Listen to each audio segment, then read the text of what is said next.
Okay, ladies and gentlemen, welcome once again to another episode of El Basement, the podcast. I have my special guest.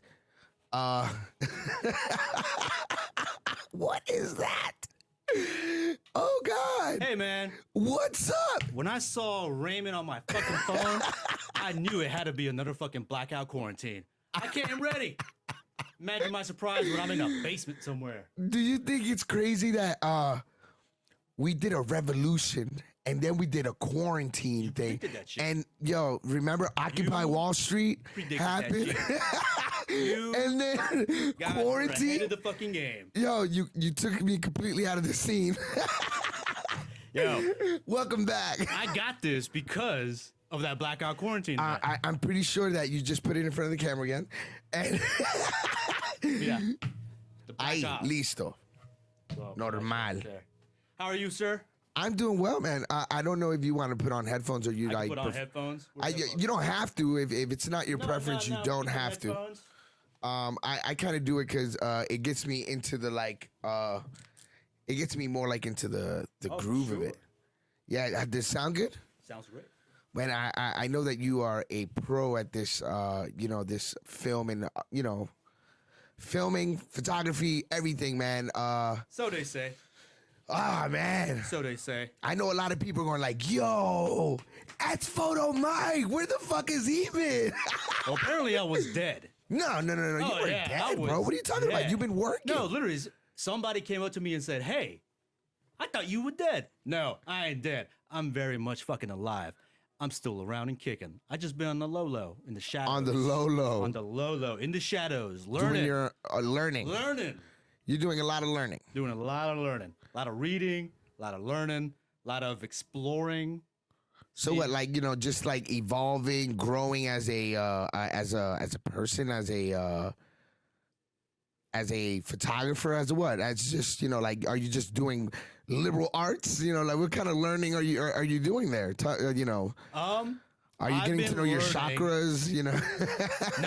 Not that deep. Oh, a little bit. Well, so I've been learning to grow as an entity that is me. Okay. Just all right. Discovering how can I interface with the world and this reality? That's what I've been doing, and kind of figuring out how you can interface with the world in this reality. Can you elaborate a little bit more on that? Just the wording on that, just kind of like. So what I mean is, I've been trying to figure out that there's definitely a lot more to this life and to this world, and I've been trying to figure out how many perspectives can I see the world and which perspectives work best for me and how can I adapt. So I found that a lot of people tend to get kind of enrolled and caught up in one kind of narrow focus, and they miss out on so much. And the reason that I learned that is because of what I do with photography and interacting with so many different people, that I get to see the world from their perspectives as a watcher. That's mainly as a photographer. That's what I am. I'm a watcher. Is it through the lens perspective, or is it something deeper than angle and depth of field? It's capturing moments in people's lives and seeing them live their little moment in time, not knowing that I'm watching.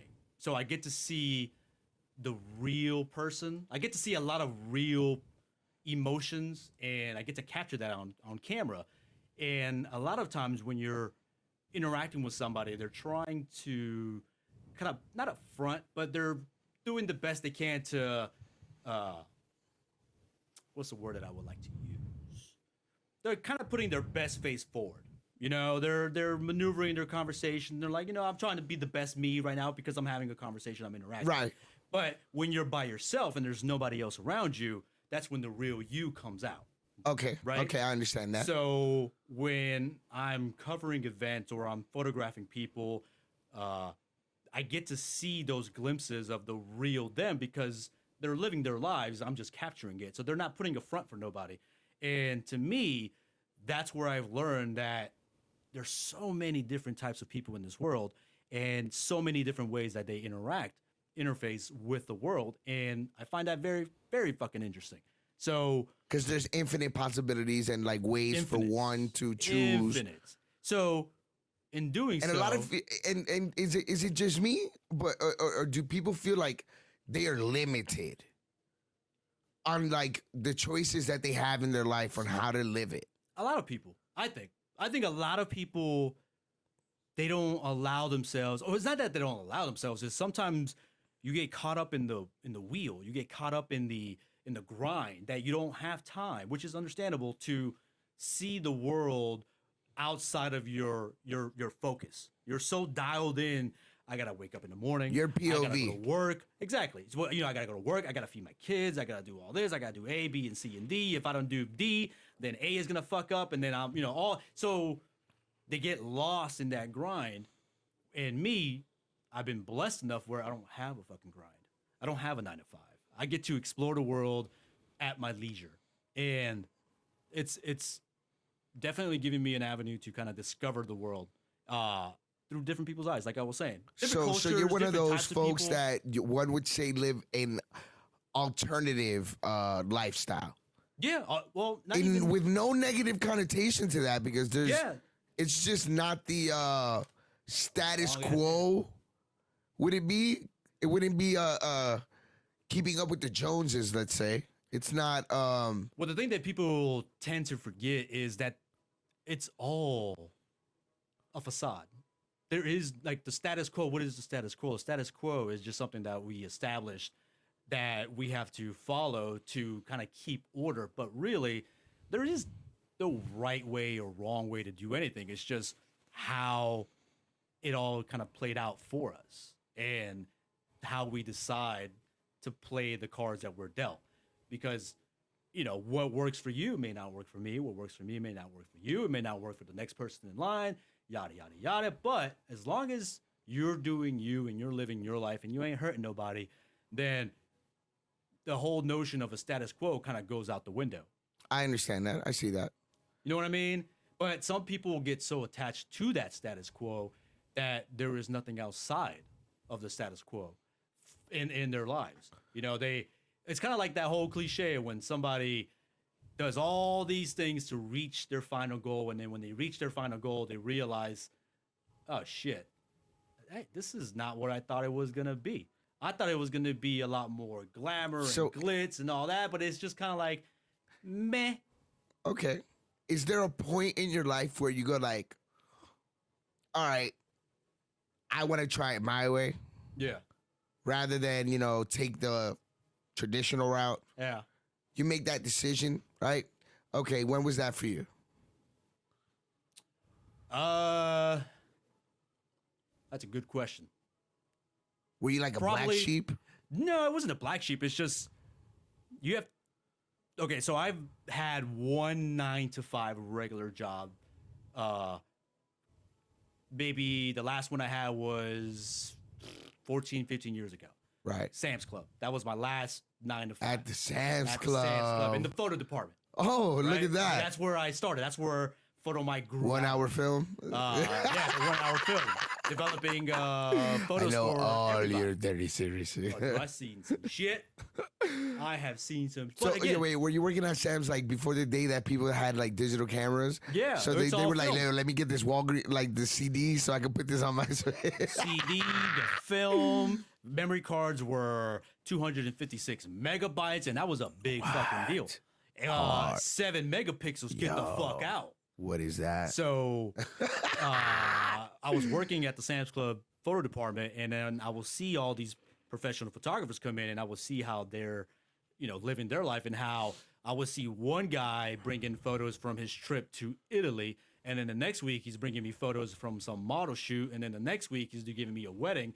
Next thing he's bringing me cars. I'm like, damn, you get to see everything. He's like, well, yeah, because I get to pay to explore and to cover, right? So that's what I wanted to do. I was like, oh shit, but I don't want to get tied down to just one thing. Right. Shout out to Brumita, yay in the building. What up? This is Foto Mike, bro. Look at this guy. Welcome, goes. Yeah. You guys. Yeah, have a seat. Welcome to the fucking conversation. We always down for some. The basement, we ain't here, yo.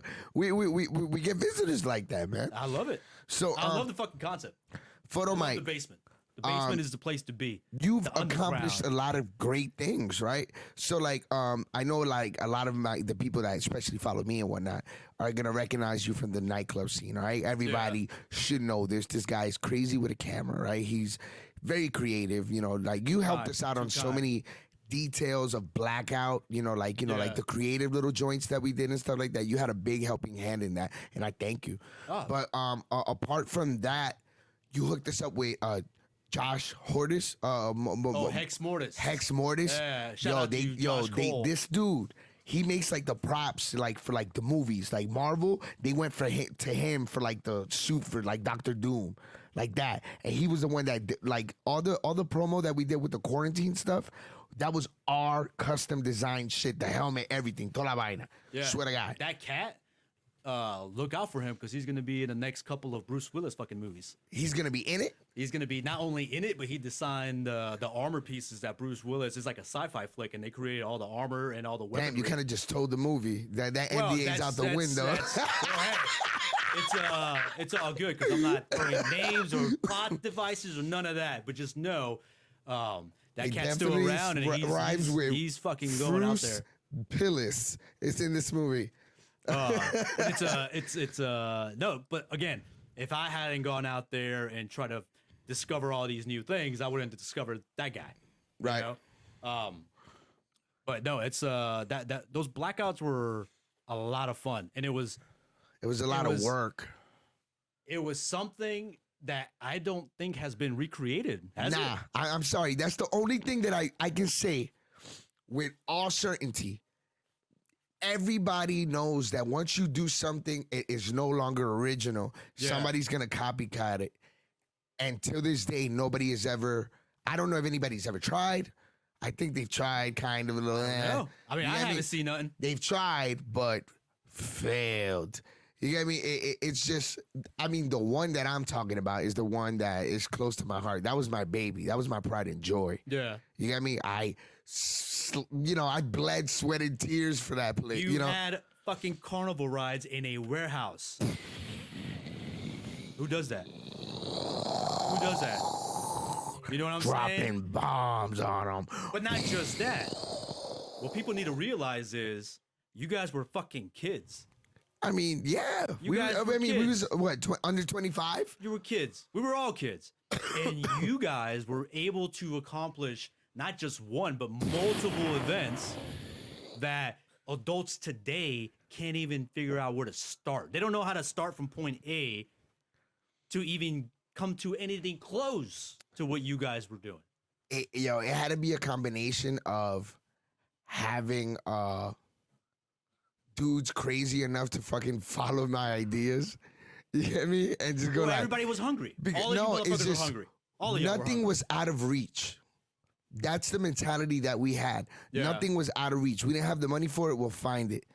You get me? And that's how, like, when you're confident about a project, you've proven yourself in the past, right? Right. That you can do something with little. Right.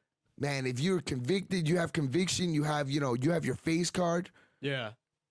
There's nobody that's going to stop you from fucking creating your vision. If you've proven yourself in the past, you get me? Well, that's why I'm excited about this fucking project that you got going on, because if you guys can bring giant mech warrior laser shows to the fucking young Latino crowd of Gwinnett, I can't wait to see what the fuck you guys come up with this fucking show. Man, I mean, like, honestly, I'm really thinking about pushing everybody, because look, it's impossible to get everybody to agree on same terms and everything like that. Like for everyone to have the same interests, everybody has different directions, crews that, that they're pulling for, right? Everybody's playing their own video game. So if I can have everyone that I know that has different, platforms and different, groups of people that they know and whatnot, right? Right. They're all pushing this, right? They're all pushing their podcast almost selfishly because they want people to see their episode, right? Right. But at the same time, they don't know that they are collectively helping everyone else. Well, whether they at the know same it or time. not, it's always a positive fucking thing. Yeah, they're all because it's like, oh, I could check the other podcast, just like their viewers could say, oh, let me check the other podcast. Right. You get me? And it's collectively gonna help everyone. And the only way that they'll see that is once it's done. Right. You get me? That's why it's, like I said, let's go and we're gonna go 100 miles per hour. I'm talking about, this is what, probably episode number 7, right? And we've changed set, cameras. Look at this. We got the 2 screen. Like before it was just audio last week, right? It was just audio, right, Pumita? Top 10, boy. I know. He said he's still at the top. You're still number 1. No, I'm number 1. Founders Just Day. wait, Founders homie. Day. Just wait. Foto Mike gonna take. No, I don't care about that. You did videos for the first 3, 2. Yeah. No, but now we got the, the whole, este look that, that we gonna go with, That's why when you come back, nigga, I'm gonna have you looking like motherfucking Pumita, puñeta. But you know what the other beauty thing is about this whole kind of setup is that it's not social media, because most of the time on social media everybody's relying and depending on themselves. It's all about them, me. Right. Whereas this, even if you're sharing your episode, but you're opening the door for them to explore other people, like myself or all your other guests. So it's just by default, it's allowing itself to grow. Whereas your personal social media page, I mean, let's be honest, how many people are out there sharing everybody else's page? They're mostly just sharing their own. Yeah, you're right. You're absolutely right. To get their fucking likes. Whereas this, like I said, by default, it allows itself to just keep growing and growing exponentially, right? Amen. So that's why I like these kind of setups, and that's why I like doing these, and that's why, like I said, I'm very fucking excited. I just hope one of y'all motherfuckers blow up. I'm just trying to get a check from iHeartRadio. You've Quick seen Trip. it first here, folks. Only on the basement. I'm gonna send somebody an email. Basement. There's a game playing here, bro. El Sótano, El Basement podcast. I like the Foto Sótano. Mike. I like the Sótano. I like El Sótano. I like El Sótano, El but Sótano. it's just honestly because it's gonna be so yo soy bilingüe, papi. Hey man, show the white kids how to say a new Spanish word. If this shit blows up, they're gonna be L. Did you L see means El Sótano? Did you catch that? L basement. You gotta start knows small. how to say L. Look, Everybody knows how to next say year, L.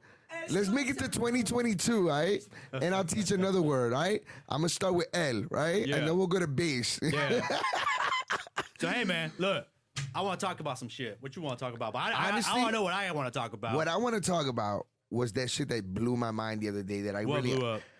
You said something about Nelson Mandela. Oh nah. And so I want you to take me down this lane because That's not even a good lane. It's a funny lane, but it's not a good one. what do you mean? It's a good one. What do you mean? This is a thing. The Mandela I effect. feel robbed or added to or something. I don't know. Okay, you want to talk about Mandela effect? You're the We'll one talk that can Mandela explain it effect. better. I can't. I literally can't. So the Mandela effect is the notion that certain people in this world remember certain events from the past one way, where another portion of the population remembers it a different way. Right. For example, and there's so many. A lot of people who've heard of the Mandela effect have already Googled it, so a lot of these are already out there. And it's really good. And we already talked about it, so I can't really blow your mind. But when I told you're not gonna blow my mind. when But I told you, I will attest to you that I watching remember your that. face get like melted. It was beautiful. It was beautiful. Yay, sit right here, and I want you to hear this. I need your reaction. So one of the most Listen, popular sit right ones- there, bro. So You're gonna listen to this, you know man. Mandela effect? Yeah, see, he knows it, but most people know it, right? I was here that day, so I'm good. Yeah, so Blew my mind that day too. one of the I most want popular minds ones- blown all over the world, right? one of the more popular ones, and I actually have a theory. I've been thinking about this, but Theories. one of the most popular ones is like the Monopoly guy. So you always ask somebody, hey, did the Monopoly guy have a monocle?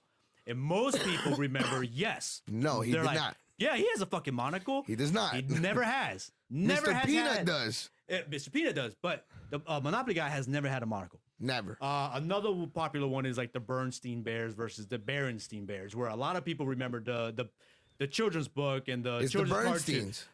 Well, that's what we would say, but a lot of people would argue that it's the Berenstein Bears, and they've gone so far to pull up old video cassettes showing, oh, look, it's spelled Bernsteins, but why is it that you remember Berensteins? So there's a lot of different examples where, for some reason, half the population remembers one thing and the other half. We didn't agree on one. We didn't agree on one that I said that I definitely remember it one way, and you remember the other one. What was which it? one? If Looney Tunes is spelled Toons. No, it's spelled Tunes. Where in my childhood, I remember Toons, but it's Tunes. How do you remember? It's like, I'm not that old, nigga. Or like, If you think about it, I think the older version is Tune. Toon Squad, bro. Toon Squad is writing with Tune. The movie. Toon Squad. it's always been TU. And so again, so the other problem one is it's Tune. Yeah. In the movie, right? Yeah. Yeah, Looney Tunes. It No, always in has every been. show. In every show, it was. And then how about the kids show like fucking 10 years later? I think it was Toons. I think it's still TUNES. Yeah. Yeah. The other one. It's the same thing. The other one is Curious George. Do you remember Curious George? Does he have a Does tail he or have not? a tail? No. Does he? No, he didn't. I remember he did because I vividly remember there was a whole book about how Curious George would use his tail to hang from the tree to take the banana from the man in the yellow hat. And a lot of people remember that. But What? Never heard of that. I'm telling you, but You're lot making of people, it up, Michael. I'm not making it up. A lot of people will say, yeah, he has a tail. Never had a fucking tail. I don't remember it ever had a tail. I would say, yo, this is a weird monkey. So another It's one just is like a hairy dude. Another one is like the Star Trek thing. The Star Trek is like the popular catchphrase is "Beam me up, Scotty." Never said in the show. Never. Beam me up, Scotty was never said in the show. No. But I have a working theory. Beam us up, Scotty. It's never been said in the show. Ever. But here's Well, my that's theory. a popular phrase for coke culture. But here's my theory. You want to hear it? I didn't talk to you about this before. So my theory is that we remember the human memory is so flawed. That's why. Are you talking about the collective human memory? Yeah, like everybody's memory is shit. Okay. For the most part. That's why witnesses are not the best source for evidence, because there's no way for anybody to 100% have a recollection of what actually happened. You can place a memory into somebody's head.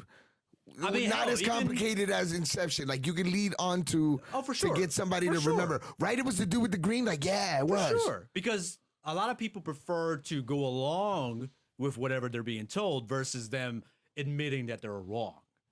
Right. That makes sense? Yeah. So, for example, okay, so this is my working theory. I'm kind of we're very Thesis. easily influenced. Okay. Okay? So, back in our childhood, who was one of the greatest fucking comedic actors in our lives that everybody fucking imitated? Eddie Murphy. Jim Carrey. That too. Okay.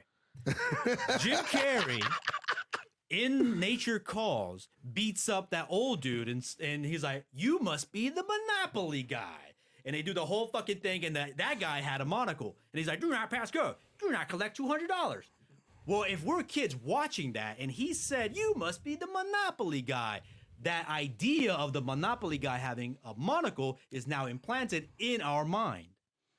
That's not the only one. Jim Carrey in the first Ace Ventura, and not just that one, but he always goes, beat me up, Scotty. Like, he always does that. He always does a lot of these fucking jokes, and a lot of Mandela effects are correlated, from my perspective, from ad-libs? From his movies and him just doing impressions and shit like that, right? So I'm like, well, maybe it's his fucking fault that I remember these certain fucking memories, because that's what he said, and I was more impressionable by him and his movies than I was the actual box art of the Monopoly game. Is this making sense? Okay, yeah, that stood out more in your memory. Exactly. So But maybe, even though you tied it to Monopoly in your head, But okay, all right. So at some point, So like a menacing looking guy is like, yeah, that's the guy that did it. You know, like because well, that actually does happen a lot in court cases where they'll point out, it's like, is this the guy? And the investigators, for whatever nefarious reasons, if they want somebody to be guilty, when they lead the witness or when they talk to the witness, they do everything to put the person that they want to be more favorable in the mind of the witness because they want that conviction. Instead of putting all the facts out. it wasn't number one, right? Nah, right? Like, So it's little nuanced number two look a little too bullshit tall. like that. Number three though, that nigga look like a killer. But I don't So- know. You tell me. All right, that would be my anti woo woo explanation of the Mandela effect. If you want to get really fucking crazy, is at some point with the help of the Hadron Collider. Do you know what that is?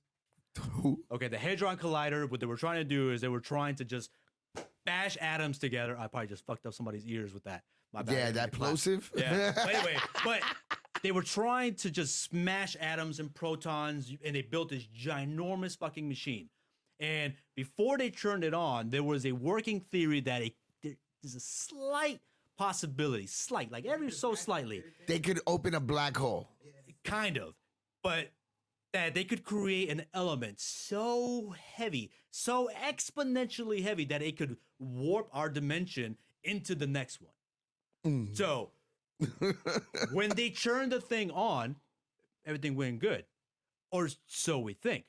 But if by turning on this thing and they created an element that was so heavy that it knocked We just our got thrown dimension into a whole into the next dimension, everybody that shifted over, not everybody shifted over, but everybody that did shift over replaced the people in this reality. So let's say I'm from reality A.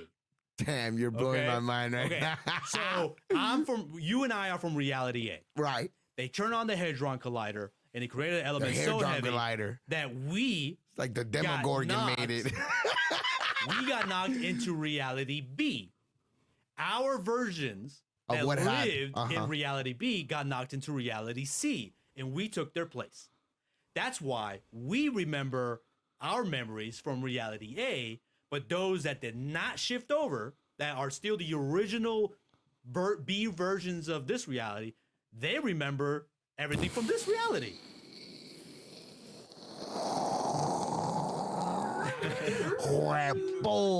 Hueputa. But Arrepiéntete, hijo del diablo.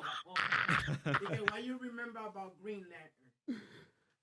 I don't Why ever did you remember see- the little lantern. You don't remember the lantern? Nah. You do? I remember the ring. I don't remember the lantern. You remember the lantern? He didn't have a lantern, from what I know either. well, he does have a lantern. Green lantern. He wasn't white. He was black. I didn't say white. Well, there is a black Green Lantern. Just before you get to that one. There's hella green lanterns though. yeah, There's well, like it's the there's Green infinite Lantern Green core. Lanterns. It's the core. In the Core. magazine, Yeah, the Green Lantern He did core, have and a then nice- whoever takes the oath of the Green Lantern becomes a Green Lantern, and then there's a Green Lantern, a not Green the Lantern, Green not Lantern. the Green Lantern, like the one that we know, like That's what I'm saying. Green Lantern had the lantern. The Green Lantern had Right. the ring. 'Cause Well, that's they have right from both. the Wait, magazine. what? they have both. Yeah, but from the one from the Wait, hold on. magazine, What did you guys that's just say?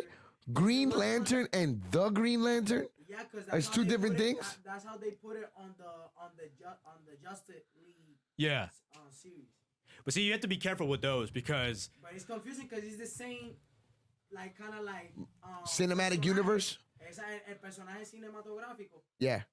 but there's two. But there's some people that actually like they got their mind on the magazine and not on the actual cards. well, that goes. It's that same argument where What's yeah, canon? the book is better. I mean, yeah, the movie's fine, but the book is better. The problem with comic book movies is that you're never going to capture the essence of the comic books into a movie because you're talking about Because half of it is in your imagination. and years of content that you're trying to squeeze into an hour. And also, they always fuck with little details just because it'll look better narratively or visually for a movie, where it just wouldn't work if they took everything exactly from the page and put it on the screen. So the thing with that is there's always going to be fuckery. And you're always going to have people like, for example, The Walking Dead.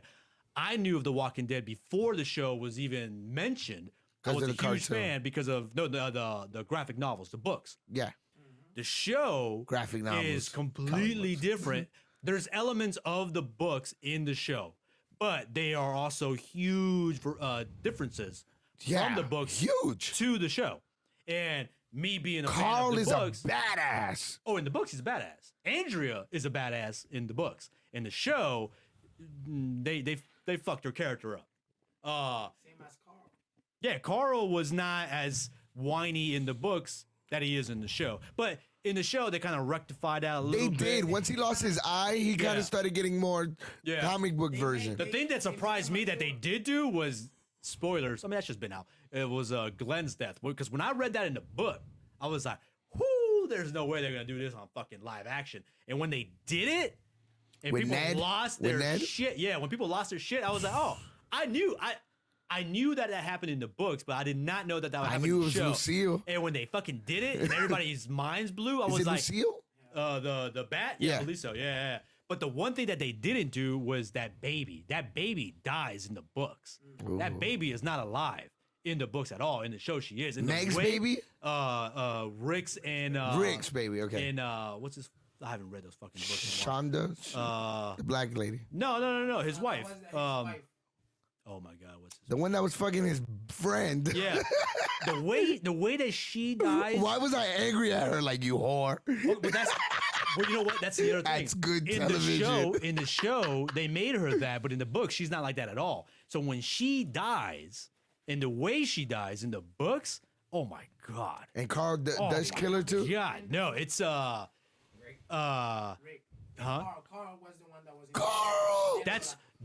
That's what triggered Carl to become a badass in the books, because I don't want to spoil that. Do yourself a favor. If you've never read the comic books, I've read, I mean, you know, it's a lot to hey flip man, feed your mind. Man, I love spoilers, goddamn. Fuck that through. shit. Yeah, right? No, watch it. I mean, it's worth a read. I'll decide if I want to watch it after. I want to read it. I watched it already. But it's definitely two different things going on. that's what I'm in the- Have in you the books. ever watched a movie that you have been completely let down?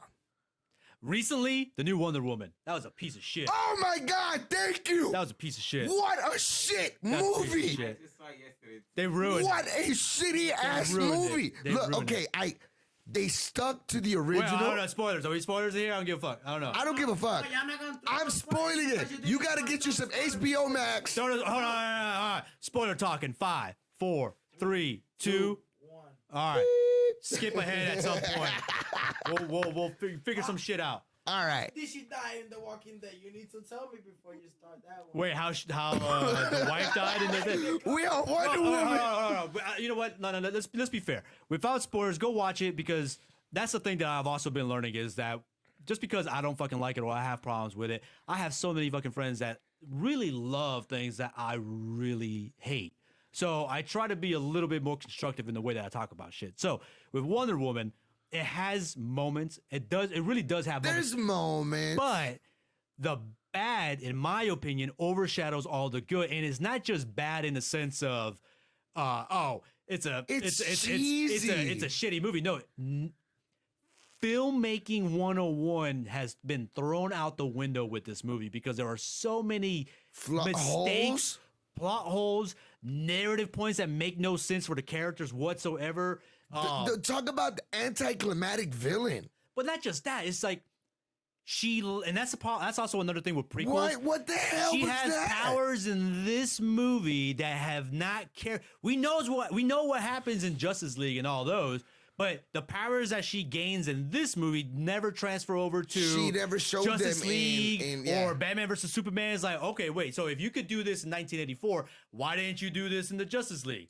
I didn't think it was necessary while Superman was dying. And then there's other things that make no sense whatsoever. Like, I'll do one spoiler. How is it that this motherfucker that's a World War I pilot is able to fly a F-18? Not only fly the F-18, F-18. but why is there a F-18 sitting in the Conveniently tarmac parking. at a museum?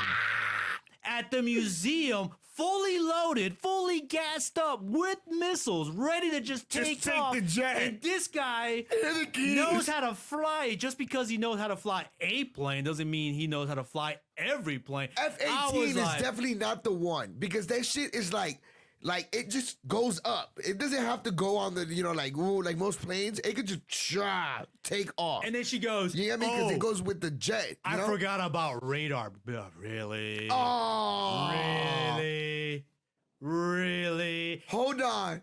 And how she conveniently, I've never done this before. I've only did a coffee cup, which me, working on films, working on sets, and working with people that actually know what they're doing, if they really wanted to sell that, at the very end, somebody should have spilled that fucking invisible coffee cup and coffee just spill out and blown somebody's fucking mind. That should have been a perfect callback. That was a missed opportunity. And that's the problem with this movie. There's so many missed opportunities. They set shit up and then forget about it completely. And and then again, at some point, I didn't even know when they were back in the States, when they were in Egypt, and they were dude, they were traveling across the world in 30 minutes, nigga. It made no sense. And this bitch was like not flying like Superman. She was cloud surfing, guy. The lasso. She was doing a lot of work.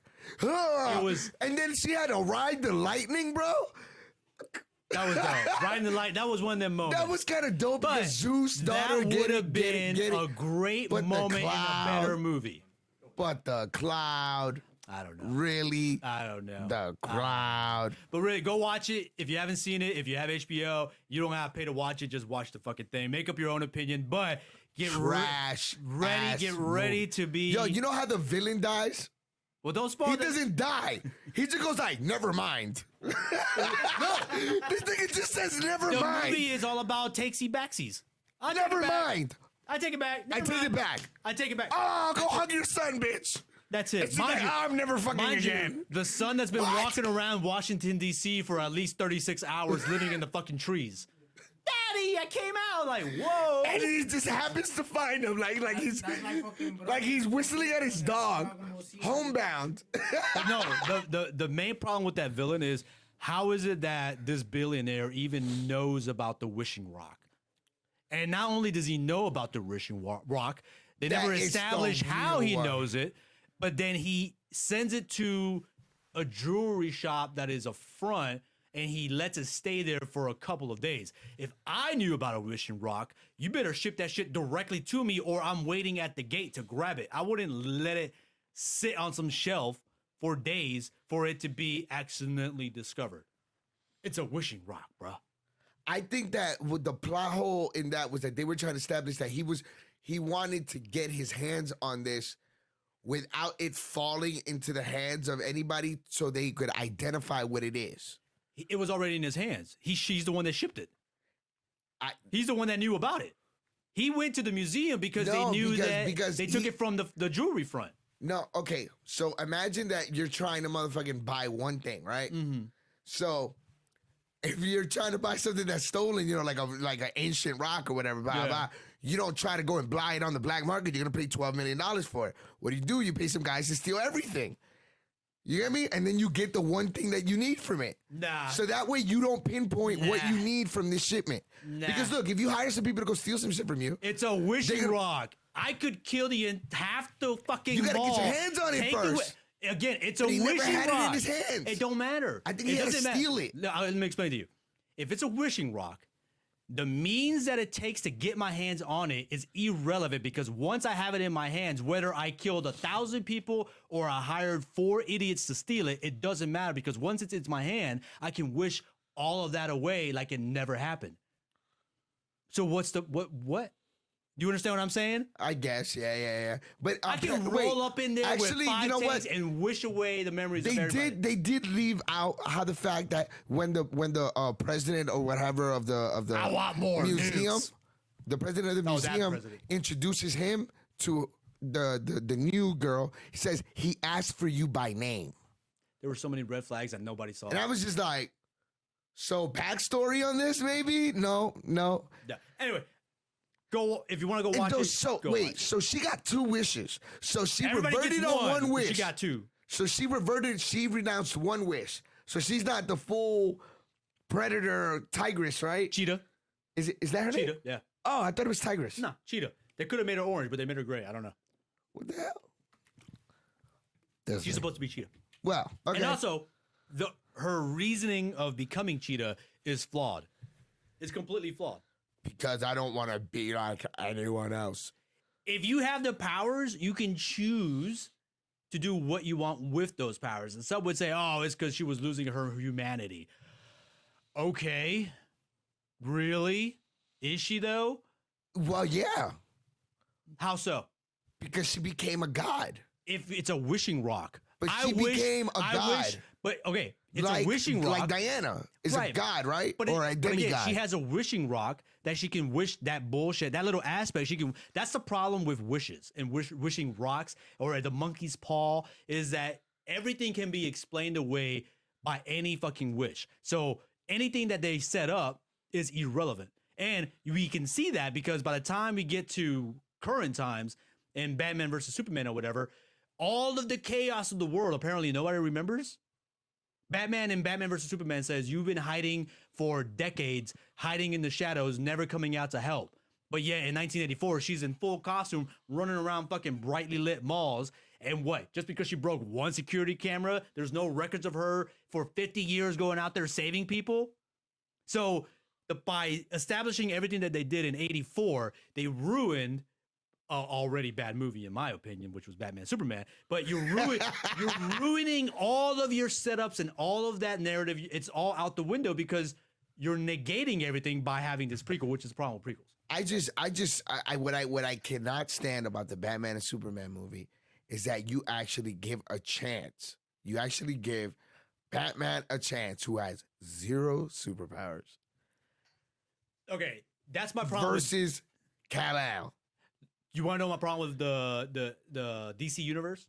Here's the problem with DC. This is my opinion. This is all my rich opinion. people. I've had this argument. No, I've had this argument so many times. There's a couple of rich people in the DC universe. So check this out. The problem with the DC universe is Superman. The problem with Superman is that he's too godly. He's too powerful. All of the human-based villains can be taken out by Superman like that. And all of the Superman villains can take out all of the human heroes just like that. There's no curve. There's no balance. It's either Superman's gonna save this or nah. And it's so all the best DC stories involve Superman being taken out of the equation. If you watch the animated movies, or if you watch the comic books, or if you read the comic books, because they have to get Superman out of the way first. You have to get Superman out of the way for everybody else to even have a chance. Because in the universe where Superman exists, if it comes down to the Joker's about to wipe out all of humanity, Superman can come in and take care of that and be back in time for fucking Jeopardy. It's just that simple. No problem. This is quick. And it's Batman. Oh, it's just across the harbor. Wait. Superman's been this close to Gotham City this whole time. Well, and it's like if Darkseid comes into the picture, there ain't no way Batman is gonna be handling that. There's no way. There's no way. So Superman is both the greatest element of DC, but also it's Achilles' heel. And also, here's the other problem. Was Superman the first, or they're He's one of the first, because I mean he's been back since the early 1920s, 24, 26. I might be wrong. No, I think those were just porno magazines back then. No, he's been around. But here's the other thing too, is that in the comic books and even in the animated, Superman is not dark and moody and all emo. He's not like that at all. He is the all-American, not even the all-American. He loves life. He's very positive. He's very lively. He cracks dad jokes. Like, he is what everybody looks up to as a great guy. But in the movies, except for the Richard Donner, like the 80s ones, they made him into they made him into Batman. And that's the problem. You can't make Superman dark and moody because it doesn't work. I don't consider that they made him dark and moody. Compared to how he is in the books and in the animated series and the versions, he is not Superman. That is not Superman. Well, I think that maybe the original comic books, not even original, current. Okay, the current comic books don't really they or misrepresent the significance of Superman being raised as a human being. Yeah. So it's like okay, I'll give you a perfect example. Acceptance, all this shit that are human traits. He has those. Yeah, he grew up amongst humans. He loves exactly. He has a dog. So he loves his parents. He loves mom and dad. He the loves stigmas of society and shit like that bear a burden on anybody with human characteristics. Society bears a certain burden, especially when you feel or you're made feel that you're on the wrong side of it, right? So I feel that the cartoons are not going to show it because he's big, almighty, and almighty, and I just got to show up. It's like Captain Marvel. It's just like, oh, my bad, I was late. Yeah. You get me? But it's not even just that. It's like, okay, Paul Kent raised Superman to be inspirational, to help others, to be there, use what he has been given or his talents to help the world. In the movies, when young Clark Kent tries to save a bus full of kids, Paul Kent says, maybe you should have let them drown. Yes. That's not Paul Kent. In the Man of Steel, the real Superman would never cause so much destruction to level an entire city and kill so many people. Not just that, but he broke Zod's neck. He would never do that. Ever. Because he doesn't kill. Superman does not kill. He doesn't do that. No matter what the circumstances, there's always a better way. That's the point of Superman. The point of Superman is to inspire. Not isn't this level of where we're at in the DC universe, where the point that Batman is saying that even the heroes become the villains? And you see he has the Robin outfit there, and what it says in it. Yeah, that's when Joker. Anyway, I don't want to get. So again, the problem with the DC universe is that they're giving it a dark because vibe. They think that everything needs to be like Batman. No, Marvel's not even dark. Oh no, I'm sorry. Yeah, it's like Batman. Actually, that's true. Batman is dark. They want everything to be dark and moody like Batman, and it doesn't work. And so that's why the animated DC stories are so much fucking better. Like Flashpoint, amazing. Doom is amazing, where Batman has all of the weaknesses of the entire Justice League saved on file just in case, but it gets stolen and is being used to kill, including Superman, defeat all of the DC heroes, and Batman has to figure out how this happened, right? See, I don't want to spoil it, but for the discussion, it's important, but I won't spoil it. Just go watch it. He partners with Green Lantern on this one, right? No, well, just go watch it. Just go watch it. Just go watch it. Just go watch it. But it's really good storytelling, where in the movies, here's the other fucking problem with the movies, is they saw what Marvel did and they had to play catch up, where Marvel spent years building up to the first Avengers movie. DC tried to do it out the gate and it doesn't work. It just didn't work. And they've been trying to fix instead of build, where Marvel's just been building and building and building. And it shows when they get to Endgame, right? Because with Endgame, you can walk away knowing that you watched 10 some odd years of a story, and that's your story. You grew up with that. That's what you know. You ate it. You can't say that with DC. No, it's continued. To be continued. They're making a new Batman movie, and it's like the fourth version of them. Another reboot? With Robert Pattinson from Twilight. Another reboot? Yeah, it's called The Batman.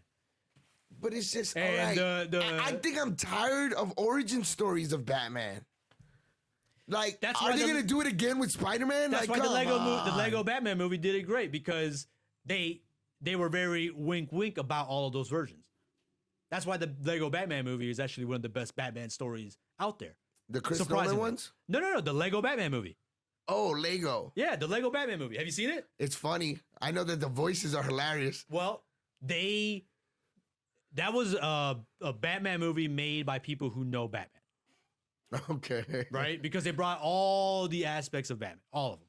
And it was great to see. So, but again, that just goes back to all the animated DC stuff is great. Whereas their So movies, were you ever, inspired to take part in this the creation of these kind? I know you like cosplay a lot, right? I like to photograph it. Oh, you don't actually do it yourself? No, I'm a watcher. You're a watcher. I'm a watcher. God, Like in the Marvel comic books, there's a website race for that, of right? watchers. Oh yeah, we're all watchers. I'm just a professional watcher. Oh God, I professional. like okay. Well, Perspective. Want to bring it around? We'll bring it around. Okay. So you remember how I said that I get to watch people in their real moments when they're themselves the most in the chaos of whatever event they're doing, right? Yeah, absolutely. Okay. I got remember to that. see that of you guys, all of you guys, because watching you guys running around trying to get all these events going, all the behind the scenes stuff, all the good moments, the bad moments, how you guys solve problems, and you guys were running around crazy, worried, fucking frantic because you don't know if it was gonna work, but then it did work, and you guys were like, damn, we made this. All of those moments, Yeah. I watched all of it. I saw that story play out, and I captured it. That must with have been my a camera. crazy story to just watch. Because honestly, it was just a blur in POV, Right. Too But many that's why frames I per love second, what I bro. do. Because I remember all of it. And I don't remember it just from like you remember your perspective because I was in charge of capturing it all. I got glimpses of all of your perspectives. And then working the nightclubs, I got to see that a lot as well. Because I would spend the entire time there and I'm not partaking, I'm on the sidelines. So I would watch the story unfold of the cat that just got in. He's all dressed up, looking good. And then by the end of the night, he's missing a shoe. He's all fucked up. His jacket's all torn and he's getting dragged out by his friends. I got to see the narrative of that guy's night play out. Or I'll get to see over time the regulars. And Like this guy those brought this lives. girl this week, and he brought another girl Exactly. the last week, and then Exactly. Or vice versa. So then I started recognizing the regulars. I'm like, oh, okay. So, and then I started looking at the bouncers. I'm like, all right, cool. So so in one building, in one little ass whatever venue or a big venue, but the small ones are the most interesting because the small ones, it all plays out in front of you, and you get to watch it all, and then you get to kind of fill the gaps. Like, oh. create the narrative. It's like, Great. wow. Yeah. Well, and then it's They like probably talked about that. again, to me, there's a beauty in that because I'm gonna open this door. do what you gotta do. Keep it going. No, keep it going. I'm Yeah, listening. I'll talk to I'm the listening. camera. So I disappeared. I've been living life in the real world, In the real and world. I don't really partake in the social medias. It's all fake, but I do have one. Hey, it's Foto Mike on Instagram. Shameless plug. But Sorry, I need it's one. been a lot of fun disconnecting and getting to see that there's still life outside of your fucking phone. You know? You know what? Sometimes, look, I'm not a liar. I'm pretty honest about myself, right? So, I remember to pay my phone when my shit gets cut off, right? I was like, oh shit, must have forgot. Same day every month, you know? Right. But I swear to God, there'd be sometimes that just be like, you forget what real problems are Oh yeah. because they come at you instantaneously, right away, in front of you. I mean, Yeah. you get them right away on your phone. Yeah. Instantaneously. And it's sometimes amazing to disconnect from that and, not worry about certain things that you would have worried of had you gotten that notification immediately. Yeah. Like, Well, we're not built for this. like real problems knock on your front door. Yeah. You know what I mean? Hey, Yeah. if it doesn't knock on your front door, it's not a real problem. Well, I mean, we're not built for this kind of thing, right? Because all of this is still new, bro. All this came with the invention of the smartphone.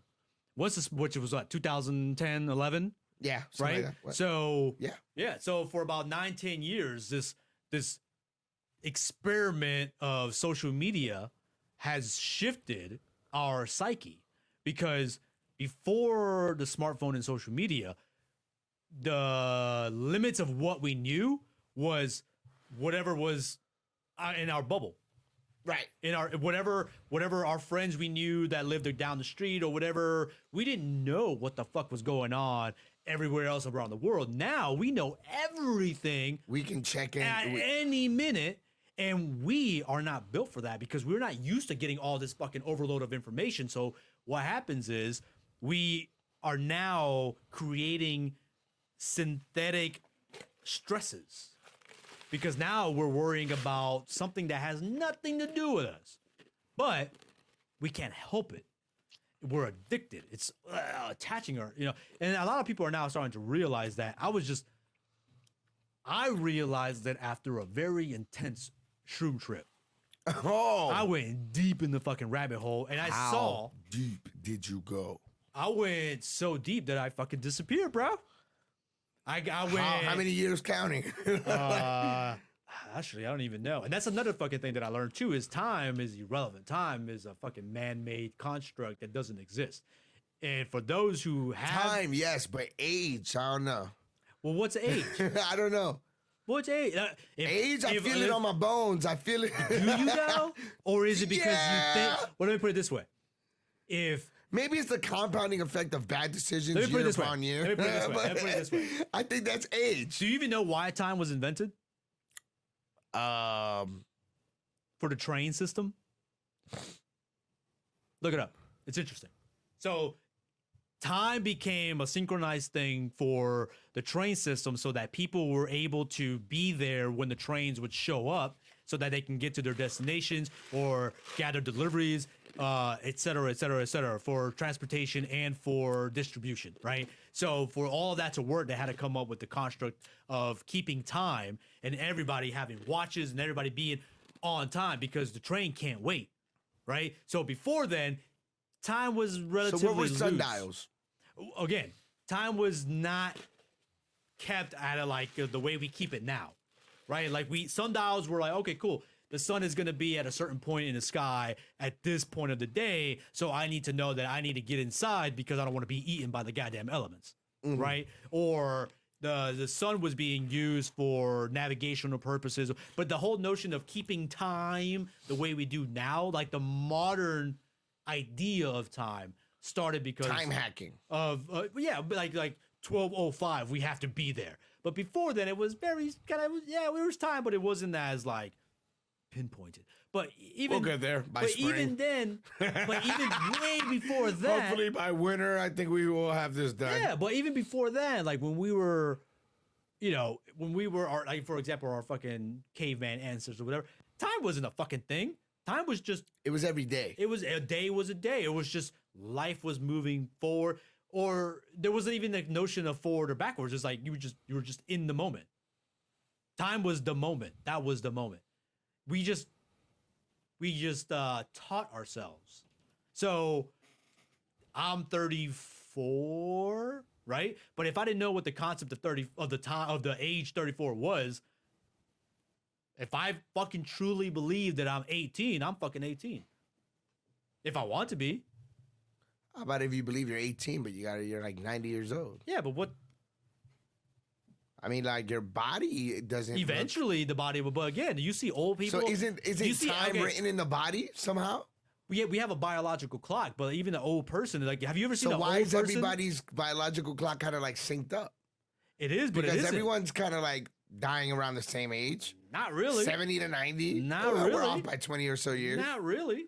Well, I mean, I've seen 80-year-olds with more life than 30-year-olds. I've seen 30-year-olds who look like they're 60 because just the way the life has treated them or how they perceive their place in the timeline, if you will. Like, have you ever heard of somebody going like, oh my God, I'm 35, I'm fucking old. Bitch, that is not old.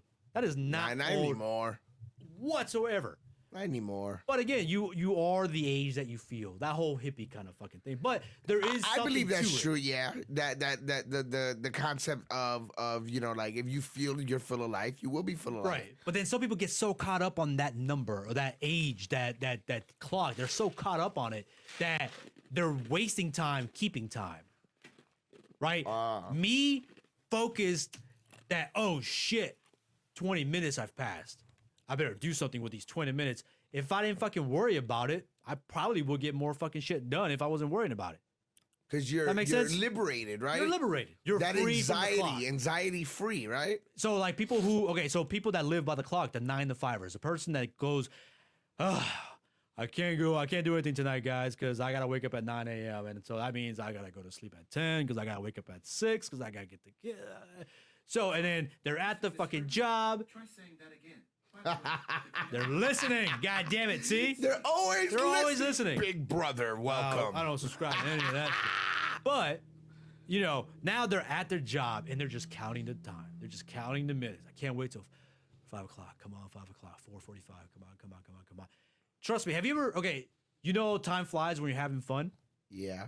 Okay, so what is that? So if you're at a 9 to 5 and it feels like eternity, but if you're having fun in a conversation and you didn't even realize 4 hours fucking passed, so what is fucking time? And for those who have been on a shroom, like a real shroom journey, one of the first things they realize is that time is bullshit. It's like, yo, have we been talking for 5 hours? Nah, man, we've been talking for 10 minutes. No way. Time is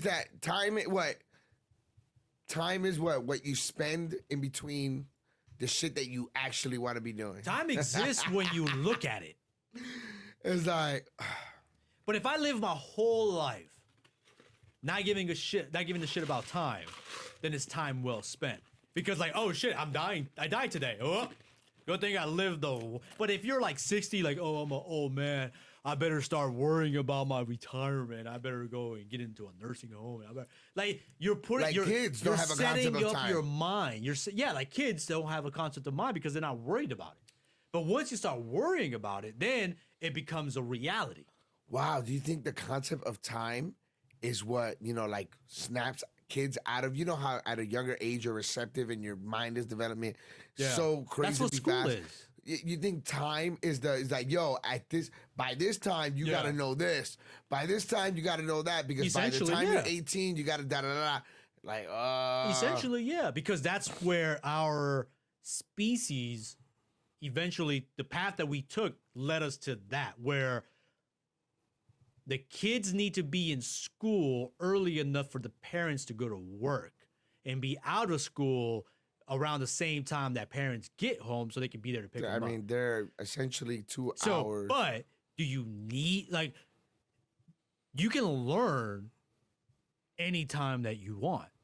You don't have to learn between X hour and Y hour. But we have to because that's just how civilization came. It's the Borg.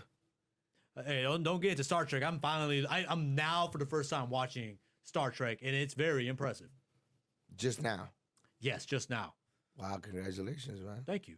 I've had plenty of time now. Live long and prosper. Prosper. Live long and prosper. I watched all the original, and I'm watching the Next Generation right now. And then that show is dealing on topics that we're still fighting today. And I'm like, yo, if y'all just watch Star Trek, y'all can solve a lot of problems. Surprisingly. Are you a Star Wars fan? I'm a everything fan. Did The Mandalorian blow your mind? I love The Mandalorian. Did it blow your mind that last? It did. I love Boba Fett's dad bod. That was hilarious. Luke Skywalker. They did more in those 5 fucking minutes than they did in the last 3 fucking movies, which is horrible. They just put you in the timeline where you're at in the Star Wars universe. Yeah. And it's like, before that, you had no idea. Everyone's thinking that it's... Really? Yeah, they set it up. It's 7 to 10 years after Return of the Jedi. Like, remember, the story with the sheriff of the town who had Boba Fett's armor? But right. Right, he was like, when the Empire fell, that's when all these other people came in to fill the void. I guess I thought it was like hundreds of years or something. No. It's only about 10 years after the Return of the Jedi. So they set that up already prior? Oh, okay. season 1. I must have missed that. Yeah, which is why they're still Because I thought that they were talking about like, like the Jedi, like, like an ancient thing, like, oh, we don't know if those still exist. The Jedi have been around for thousands of years. That's what the Old Republic storylines are. Yeah, but they were talking about it kind of like, it was like, whoa, wait, these things don't exist. When Jedi were like, okay, they only got wiped out 10 years ago, guys. Well, yes and no, because the original trilogy, Luke Skywalker, Ben Kenobi, Darth Vader, it was just a handful of Jedi. There wasn't a lot like in the Clone Wars where before Order 66, where all the Jedi were assassinated and killed. Prior to that, the Jedi were everywhere. So if you weren't old enough to remember the Clone Wars, you really didn't know what the Jedi were. Only after the original trilogy, when Luke Skywalker destroyed the Death Star and took down the Empire, that the Jedi, the name of the idea of the Jedi started to bloom again. But the galaxy is so fucking big that it hasn't reached everybody, not just yet. How did you like this this last trilogy? I hated it. You hated it? I hated it. The whole faith thing. It was how she just learned all her Jedi mind tricks just as fast as Luke. Yeah, that's right there, man. That's a 4-hour conversation that I'm not prepared to get into because there were so many things robbed because of those movies. Robbed? Taken from real Star Wars fans. But again, I'm speaking from the perspective of somebody who grew up on the original trilogy where the younger generation, because let's be honest, those movies are made for kids. So whatever kids are watching it for the first time, maybe they love the new trilogy. And that's fine. That's totally fine. But bring them into the universe, though. But there's so many missed opportunities. Like, you had the opportunity to bring Han Solo, Leia Organa, and Luke Skywalker together, the trio, and Chewbacca, C-3PO. You had an opportunity to bring them all together on the screen, and it never happened. They couldn't. They killed Han in the first movie. They couldn't do it. They could have done it, and they didn't do it. They couldn't do it. They could have. They chose not to because of political grandstanding. It was gonna get butchered. No, there were so many ways. And the main problem that happened is when Disney decided to throw away 30 years of stories and say, hey, those don't count no more. That wasn't canon. That don't count. And then now they're going back to it and going, we're sorry. They're bringing back, like The Mandalorian is a transition of trying to bring back elements of the old canon back into this new canon. Okay. Right? Because they're bringing all of those, like Admiral Thrawn is a old canon character that they're now bringing into this canon. Okay. Right? And not just that. They're bringing all these other fucking elements from the old canon legends. And then to say, and then the reason why it's a 4-hour conversation is because the reason that those movies became what they became was because there was agendas in the behind the scenes and what certain people wanted to do with the Star Wars storylines that was going against what was already set up. And if you spoke negatively about it, then you were seen as a toxic masculine man or a nerd living in your mother's basement. These were things that people in charge of the Star Wars property over at Disney were doing. So much so that even today, where there's a story going around right now where one of the story writers of Star Wars was making fun of a YouTuber who, by the way, had millions of fucking viewers and subscribers, was crying when Luke Skywalker showed up in The Mandalorian. And he was making fun of him. You're writing the stories and you're making fun of the fans. And it's a lot of that has been happening since Disney took over. So there's been this butting of heads. And then now that they saw what? Between Lucasfilms and Disney? Between Lucasfilm and the fans, because Lucasfilm wants to create these stories and say, I mean, they even did it in the movies. Kill the past if you have to. They killed all the original characters because fuck you. This is we're bringing this whole new universe and you're gonna like it. Whether you want it or not, this is what it is. Your hero of it from the childhood, Luke Skywalker, now is a lone hermit sucking on titties of alien cows and drinking green milk. And fuck Hope. That's not Luke Skywalker. That's not who he was. He fucking did everything. He did the impossible. He turned his father from the dark side. He made Darth Vader be Anakin Skywalker again because he never lost hope. But he ended up throwing he ended up throwing his father's lightsaber over his shoulder and saying, "Fuck all that. I'm living alone on a island." No, wait, no. There was a backstory to that. What? That his son fucking went and killed a whole bunch of kids. The reasoning was that he looked at Ben Solo, the son of Han Solo, and was like, this guy's bad. Maybe I should murder him. He had a lapse of judgment, but he stopped, right? But that was an opportunity for him to learn and to do something the way that Luke Skywalker would do. He wouldn't run away from the fucking problem and put himself in exile. That's not what he would do. Would he make mistakes? Of course. But when he turned his back... Who did Luke follow more? Did Luke follow Yoda more, or did he follow Obi-Wan? Obi-Wan led him on the path, and then he learned from everybody else, including Yoda. But so who? I mean, Yoda gave him the training and everything like that, and Yoda was the master, and Yoda went into exile. But even, so you don't think that he'll follow his? Well, Luke Skywalker was a self-inflicted exile where Yoda had to exile because all the Jedi were being murdered. He had to retain the Jedi teachings, right? But when Order 66 happened and all the Jedi were ordered to be murdered, that's when Yoda hid the Skywalker twins, Leia and Leia Skywalker, Organa, whatever. He hid the twins on Tatooine, which is also kind of weird because why would you hide the kids on the home planet of the father? On the home planet. It was weird. Anyway, but because nobody knew where Anakin came from except Qui-Gon Jinn and Obi-Wan. Well, not just that. A whole bunch of people fucking knew because Anakin Skywalker, he didn't lose his memories when he became Darth Vader. So what, he just told everybody, so yeah, I grew up in Tatooine, bitch. But also he could have Don't speak to me. And then the other thing that happened with the new trilogy is that they made the first movie and people loved it, but everybody had the same criticism that it was almost identical to A New Hope. Then they brought in Rian Johnson to direct the new movie, and his perspective was that he wanted to subvert expectations. Whatever you thought was going to happen, it was his mission to do the 180.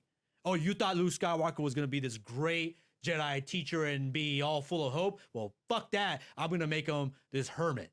You thought that in the first... It was just so bad. Well, hold on. Acting. So they set up Snoke.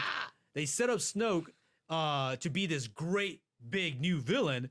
No, fuck that. We're gonna kill him in this one because you thought he was gonna be this, but we're gonna do this. And then Leia being Leia being sucked out of the air into airspace, right? Into space, and that could have been a good send off. And all of a sudden she awoke and did the whole Mary Poppins thing. That's not a Jedi power. Also, you're to me to tell me that if just by doing light speed you can destroy an entire fleet of Empire ships, why was that never ever done again? Yeah, and never used again before or after? So what happened was they did so many poor decisions in The Last Jedi that in the Rise of Skywalker, they spent half the movie fixing The Last Jedi. So here's what happened. You cannot watch the episode 7 without knowing that in the next movie, everything that you learned in the episode 7 is going to be thrown out the window. You can't enjoy The Last Jedi because it had moments, but you can't enjoy it because you know that nothing in this movie matters by the time that you get to Rise of Skywalker. So there's no cohesive story within the trilogy because each movie is trying to backtrack what the previous one did. Senator Palpatine goes like, I'll give you all this, right? It's like, how you still alive? Don't like, get me started on that, motherfucker. So just one of these battle galactical cruisers or whatever is like the main problem for like 2 whole movies. Just like one of these, right? Yeah. And now there's like 1,000 of these and they still win. Here's the other problem. It's like, The way Palpatine That's died. just impossible, bro. The way Palpatine died. You mean to tell me he didn't learn the first 2 times? Stop shooting the lightning out of your fingers. You're seeing that she's walking up with the lightsabers towards you. Hey, my lightning is being reflected back at me. If I just stop doing the force lightning, then she ain't got nothing to hit me with. Right.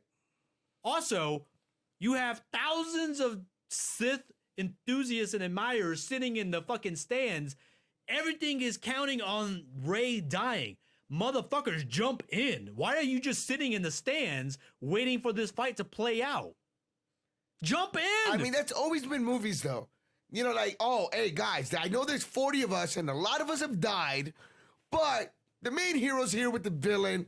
Let's just watch how they play this out. We don't need to help the boss right now. This is not the moment. But you want to know what they don't need a hero right now. In my opinion, the true horrible thing that came out of that trilogy was my boy Chewbacca. Because he saw Han Solo die. He didn't see Leia die, but Leia died. Luke died. Everybody around him is dead. Everybody. He can't even talk about it. And he is crying his eyes out. He is hurting deep. And then even in the first one, when Han Solo dies, who does Leia hug? Not Chewbacca. She hugs Rey that she doesn't even know. She hasn't even met Rey. Chewbacca just walks by. Missed opportunity. Han Solo, his best friend, is dead. Everybody around him is dead, and he is just kind of tossed to the side. And then he gets taken hostage. Like, oh, God. He's Poor like, fucking just kill Chewbacca. me. And then the sad thing about, and the cool thing, well, the sad thing about Chewbacca is that Wookiees live for thousands of years, so Han Solo really is like his pet. Han Solo, everything that Chewbacca is witnessing is like him witnessing a bunch of, it's a blip in his life. He's watching a bunch of little dogs playing around and fighting around and all this shit. Han Solo was his pet.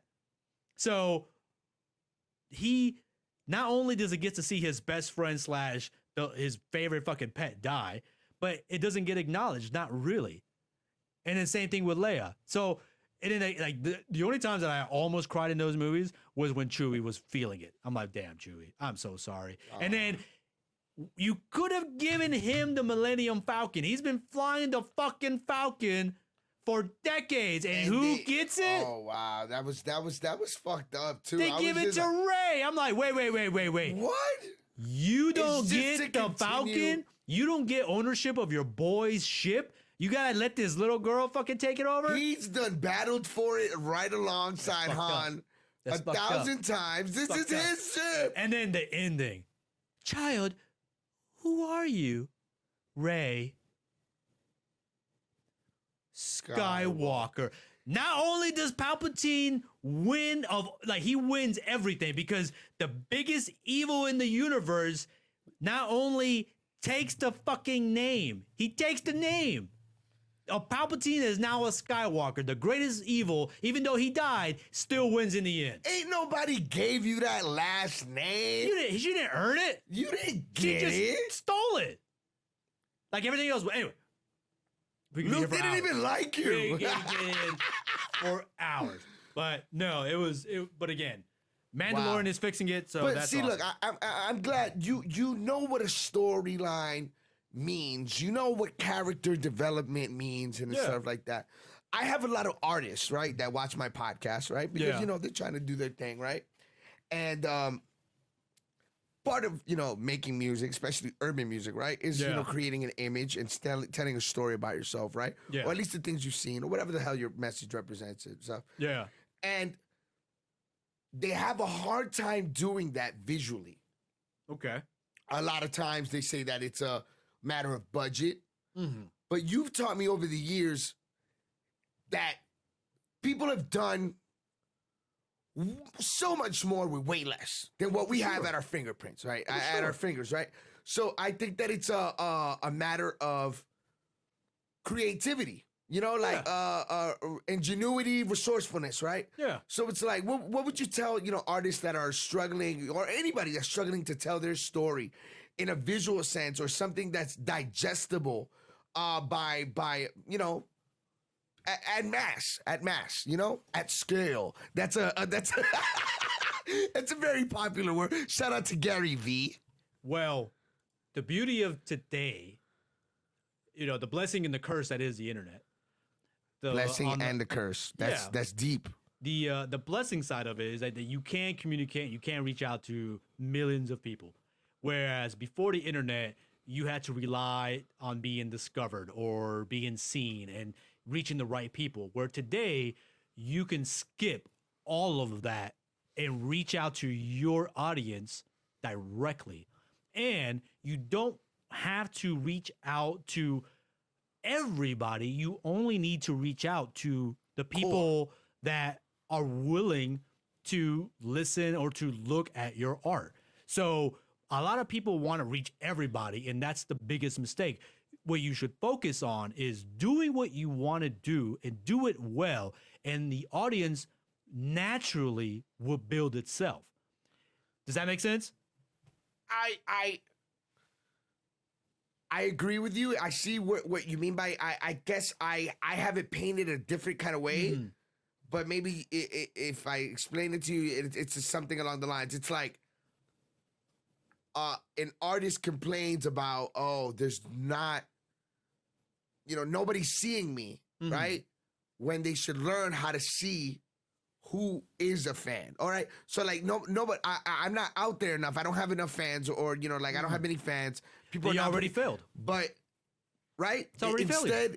Instead of recognizing who is looking at your stuff, who are your fans, who are supporting you, and nourish that relationship, and then with that comes referrals. How about this? I'll put it this way.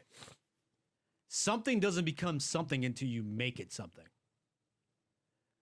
The world of podcasting, for example, what you're doing now didn't exist a few years ago. Allegedly, yes. So that was created by just a handful of people, and they created a genre. Rap wasn't rap until somebody made it rap. They weren't going out there seeing what everybody else was doing. They went out there to create something new, and the audience came with it naturally. So now rap is like this ginormous worldwide phenomenon. But before maybe mid 80s, early 80s, maybe late 70s, rap wasn't really rap. It's not what it is today. You can even go as far back as the techno genre or the electronica genre. When Tiesto came out, before Tiesto, what really was there for that genre? That makes sense? Right. So it takes you to create something and say, this is actually pretty fucking cool. Let me put it out. If people like it, people like it. If they don't, that's fine. I'm going to keep doing it because it pleases me. And eventually, somebody's going to like it, and they'll tell their friends, and then they tell two friends, and so on and so on. And next thing you know, maybe something that didn't exist, you have now created. And in today's world with the internet, you can do that with nobody's help. Does having other people help? Sure, of course. But your base idea, your creation needs to be yours. It can't be meddled with by outside influences, because again, they don't see the vision that you see, right? Like Steve Jobs or whatever. He created something that never existed, and now it rules the world. Elon Musk is going outside of what was established, and now the motherfucker has cars, is going to space, is about to make a fucking neural link that you can attach into your brain, into your skull, and access the world's wide information at a instant. He's creating things. He's creating Skynet, that motherfucker. Pretty much. But they're putting 30,000 low orbit satellites. But does that make sense though? So 30,000 low orbit satellites so that every inch of the world can get internet. For sure. You remember that movie Wall-E? Wally. Yeah. Remember, you know, when they're flying back into Earth? Yeah. That they're like, Yeah. what up, little sis? Through the mountains Everybody of come trash. through to the podcast. But so that I guess that would be my advice. My advice to any kind of artist is don't fall into the pitfalls of relying on other people's opinions. Right. Just keep creating until the people that do want to be there are there. Where now there's a lot of guys that, you know, they break their head, you know, like thinking about, you know, like I gotta get everything looking crispy, visual. I gotta look, you know, like a star. I gotta look like I got money. I gotta look glossy. Yeah. According to who? Look, I don't shoot the messenger. I To just know whose that standard? But that's the question, though. I gotta look like money, right? So like you as a person that's been around all this,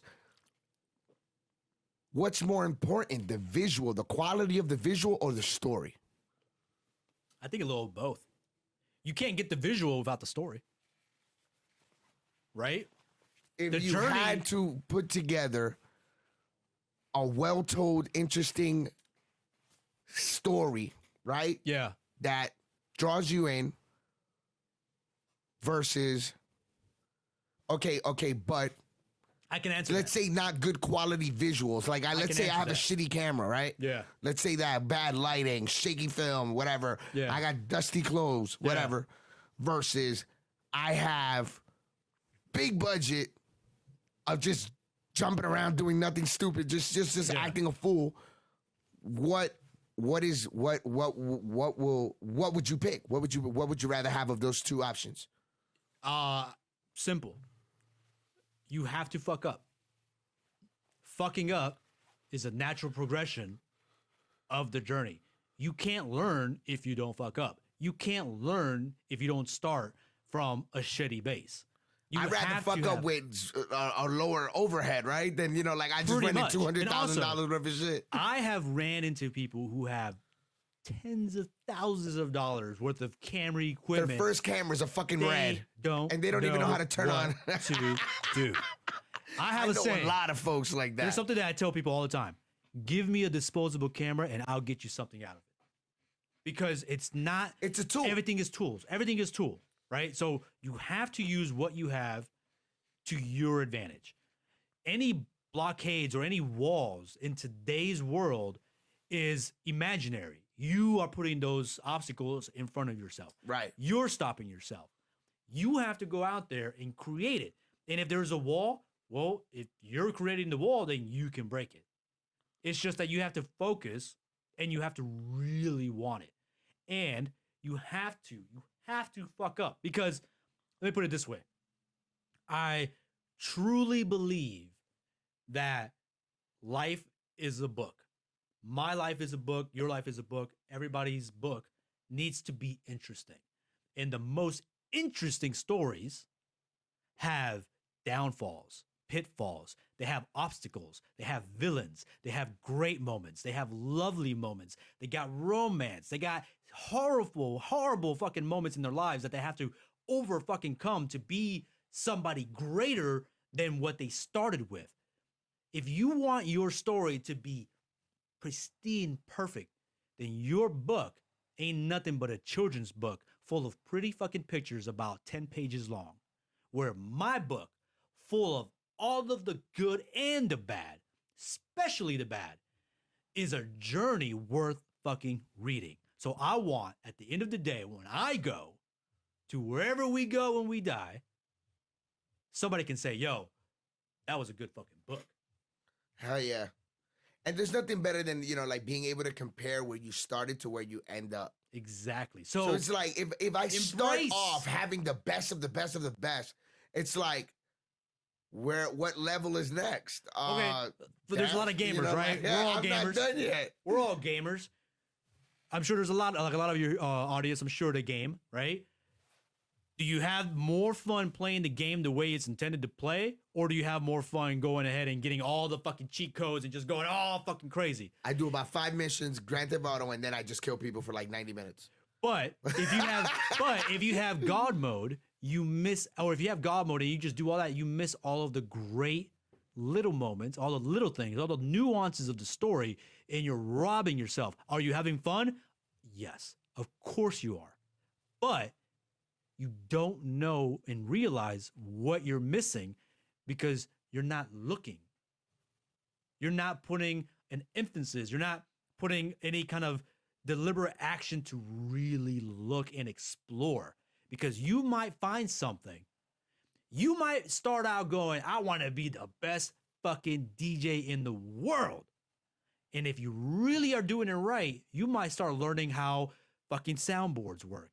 You might start learning how fucking ADR works. You might start going, fuck being a DJ. I want to be a Foley artist.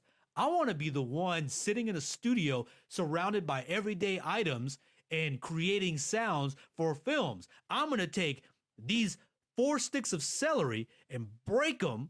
Make it sound like and make it sound like Superman just broke that guy's arm. And I wanted to be a DJ.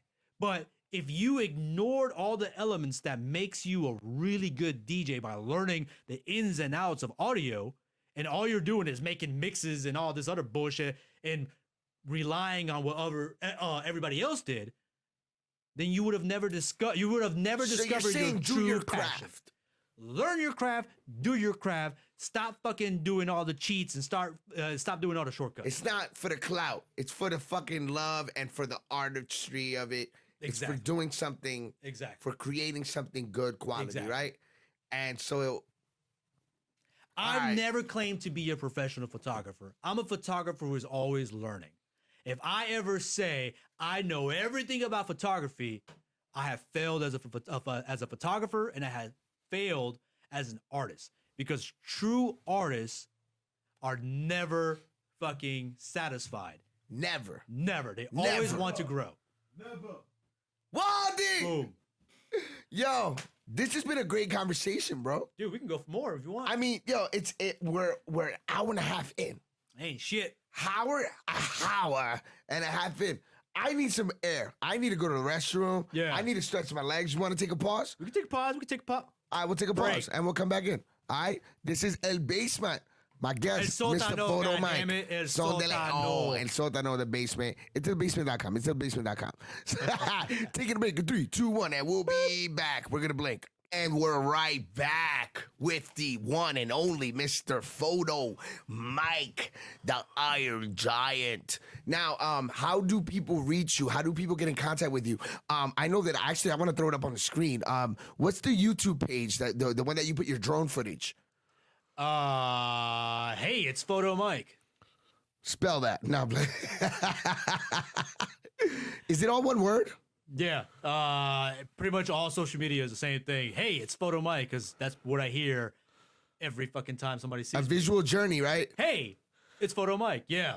Hay que chequear esta video, una bacanería, loco. Este tigre con su drone y drone. Este tigre. But yeah, just reach out to me on one of those things. I'll get to it eventually. I'm not that prominent. So it's all Hayes Foto Mike. And what services do you provide? The Atlantans of Atlanta. Shit, you name it, I can provide. What kind of budget do you need to fuck with Foto Mike? Well, I don't get out of bed, for anything less than 3 digits. So, okay, $50. That C-note, that Hondo, at least. But look, depends on the project. You see this? Whoa. To be fair, smooth like butter. It's pretty. I like the shot. To be fair, look, like there are always going to be projects that money is not relevant, But then there are going to be projects where money is a necessity. And the way that I work is I like to work with people's budgets. So if you tell me, hey, I have X amount of dollars, I'll tell you what we can and what we cannot do. And I won't bullshit you whatsoever, because bullshitting is just wasting time. So it's that simple. Yo, I think it would be creative as fuck if we did a series for artists or, like anybody that's, on creative or whatever, how to, or like the best video we can get, with this budget, $100, $200, $300, $500. Yeah. A nice little series like that, right? Yeah. Do you offer like a packages, like presets prices or anything like that? Like a rapper special? Nah. Rapper's Delight? It's buy one get one free. The problem we with broke that, out here, bro. Well, look, like I'm very good at talking myself out of a job, which is a problem for me. But at the same time, it's not because You're like, yeah, that's gonna be a little complicated. I'm gonna have to call Waldy. well, put it this way: you might come up to me and say, "Hey, I have this idea, and I only have $200." Well, listen, man, you ain't gonna accomplish that idea with $200. I know somebody that can. No, not even that. Not even that. But what if you try? Grab a GoPro, you put it on a string. And then guess what? You end up spending no money. And then I talked myself out of a job. But it's okay. Because if I can teach you something in a matter of minutes and give you the inception of an idea where you don't need money to accomplish what you're doing, then hey. See, that's the thing. That is what makes me want to buy. That makes me want to buy. It's like you could feed me these ideas for free. That means you got a fucking caseload. Dude, I'm just in a fucking machine. You really like look at a lot of like life hacks kind of stuff, right? A little bit, yeah. It's like, all right, well, you don't have an earring back, you use an eraser, like There's kind of shit. Here's another saying that I always use. Okay. There are no problems, only creative solutions waiting to be found. That's it. I don't fucking see problems. That's why whenever something goes down, hey, Mike, I got this problem. Got it. It's like, you're a beast, Done. bro. I don't got time for problems. I ain't got time for negativity. Your ideas are faster than lightning striking. There's I guess so. I mean, I don't know. It's quick. It's comes quick. in. But that comes with, again, that whole notion of going out there and exploring. And you're an explorer of the visual sort. I'm an explorer. When this pandemic shit happened, and I was, and everybody was locked in, and everybody was like, I took it an opportunity. It was like, all right, cool. I'm going to go out into the woods and learn what I can eat. Okay. I can go out there and tell you I can eat 5 of them mushrooms right there and be good. You know what? That's going to taste good with some butter, a little salt, a little pepper. Mwah. I can tell you I can eat that grass. Were you doing research on this stuff? Yeah, and you know what? I don't think he was just like, not that one. One of the rules of foraging, which is hilarious, one of the rules for like mushroom hunting is when you find a mushroom, do all the research that you can. And right before you cook it, you cut off a little piece of that mushroom and you put it to the side. Put it somewhere safe where you know that where it's going to be. Then you do what you're going to do. You cook it, you eat it. When shit hits the fan, you go right where you left that little piece of mushroom and you run to the hospital and you say, I ate this. Oh, that's perfect. Because if you eat the whole entire thing, you got no way to tell the doctors what you ate. It was orange. Really? Because there are 10,000 variations of that fucking orange mushroom. So It luckily, was, damn it, I ate them knock on all. wood, I have not encountered any kind of thing like that. But I have been going out there and foraging, and you know what? It's a blast. It's an absolute fucking joy. It's fun. I know because I chose to By learn. any chance, do you happen to play Pokemon Go as you're doing this? I played Pokemon Go, but then I had to stop because again I saw the addiction. Oh, okay. All right. You ever found like a really, really like poison, like crazy ass mushroom? Oh, I found them and I'm like, ooh, Tempted. I wanted to. Fuck It's like the somebody Japanese up. blowfish, bro. And like, so like another thing too is like, you know what? Take the opportunity that they ain't shit going on to learn something new. I've been learning fucking Chinese. I'm learning fucking Chinese. I can go to a Chinese restaurant and order food and be good to go. You're learning Chinese or you're learning Mandarin? I'm learning Mandarin. Okay. Right? I learned Japanese. I love ramen, bro. I want to go to Japan. So Japanese is a very in the stomach. it's interesting. You know what's cool about? You know what's cool about learning a new language? Haribachi, arigato. You know what's cool about learning a new language? Chinese. Oh, they don't think you're racist. Nah. It's just more it's like fun. It's like fun. more like bing, bing, bing, bing, bing, bing, bing. Racist. Like every word is 3 Life syllables, is life. right? Life is life. Every word in Chinese is a combination of 3 sounds, right? like music. Well, it's like music. The cool thing about what I'm discovering from Chinese or learning Chinese is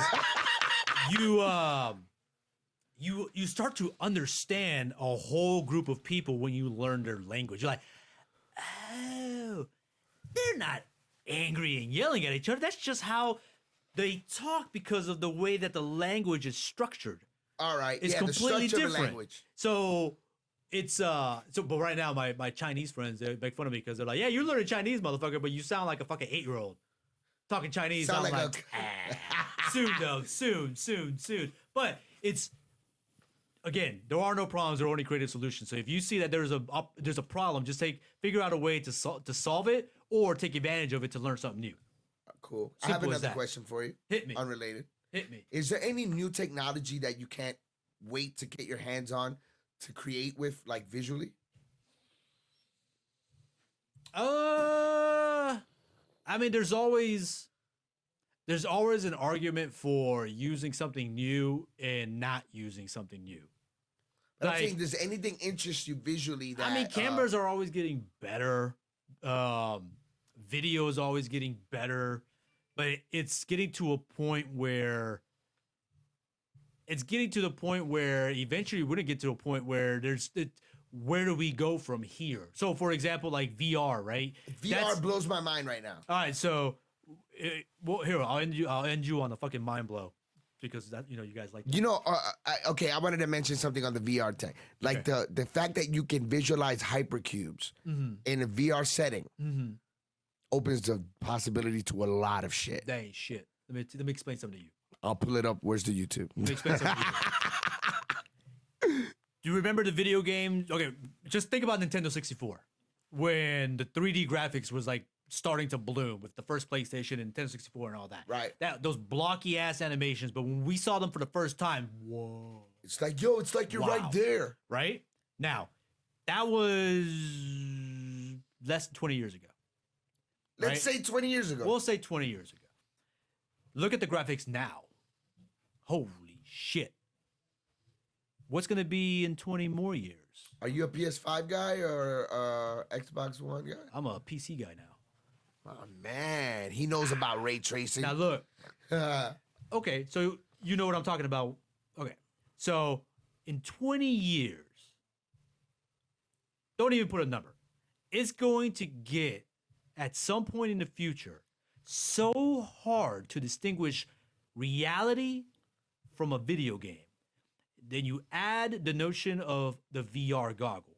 If you put on the VR goggles and you can't tell the real world from the video game world, and you're having more fun in the video game world, then what's the incentive to live in the real world? Then you fast forward just a little bit more when the things like Neuralink, which is now happening, it's a real legit thing, and you're now able. People can get off. Like, I'm talking about like have sex. You can do that now. No, I'm talking about like feel it. And you can do that now. Wait, how? Pause. I need that website. You can get you get the haptic feed suit where you feel all the things like from Ready Player One, and then they got machines that will fucking suck your dick if you want. Yeah. All of that exists. Then you put on the VR goggles. Well, hold on.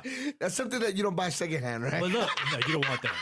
You don't want that. You don't want the washing cleaning bill. See on if that something's on Facebook Marketplace. But check this out. Okay, so look, let's continue on this little rabbit hole. Let's keep going down the rabbit hole. So then, once the Neuralink is a regular thing, like the iPhone, like it was a time where people were like, I don't want the fucking smartphone, I'll have a flip phone. That's all I need. Now, but now everybody has to have one, right? So eventually it's going to get to the point where everybody is going to have a cybernetic implant of some sort that's going to be able to take you into some sort of immersive virtual reality world.